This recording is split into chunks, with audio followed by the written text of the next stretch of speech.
इधर भपकी से नहीं डरते हैं। उनको भी चुनाव लड़ना होता है वैसा कि हम कोई मुर्दा कौम के नेता हैं। आनंद मोहन जी एक जिंदा कौम के नेता हैं।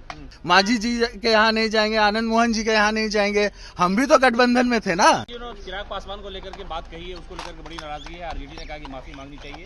किससे? दलितों का अपमान है इस तरह की भाषा। मांझी जी क्या थे जिनके सीट पे वो नहीं गए, चिराग पासवान जी?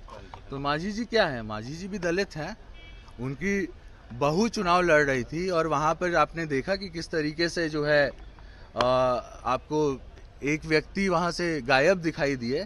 तो जो भी होता है, गठबंधन धर्म आपको ये कहता है कि पिक एंड चूज पॉलिसी नहीं होती है गठबंधन धर्म में। मर्दों की तरह गठबंधन होता है कि हम या फिर इस पार हैं या उस पार हैं, इधर जाएंगे और उधर नहीं जाएंगे, उधर जाएंगे और इधर नहीं जाएंगे। ये गठबंधन धर्म नहीं होता है और उनको समझना चाहिए। अगर वो गठबंधन में है तो स्पष्ट रूप से दिखाएं कि वो गठबंधन में हैं और बताएं, उनका स्वागत होगा। लेकिन अगर वो पिक एंड चूज की पॉलिसी चूज करते हैं, मांझी जी क्या है? दलित नहीं है? उनके सीट पे काहे नहीं गए थे चिराग पासवान? ये सवाल मेरा नहीं है, ये प्रेस वालों का सवाल है, ये आपका सवाल है।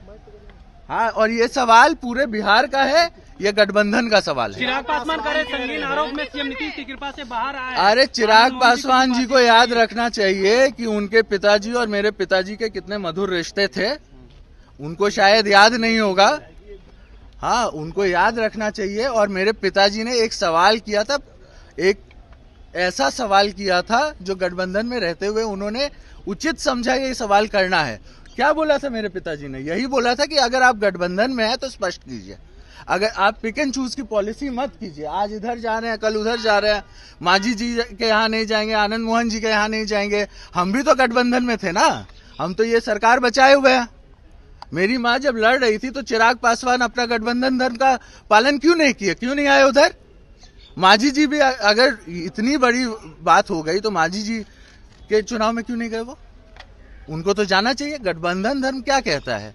और ये सवाल जो है, ये सवाल सिर्फ हमारा नहीं है, ये सवाल सबके मन में पनप रहा है। इधर भपकी से नहीं डरते हैं। उनको भी चुनाव लड़ना होता है वैसा जो जहां से वो चुनाव लड़ के आ रहे हैं।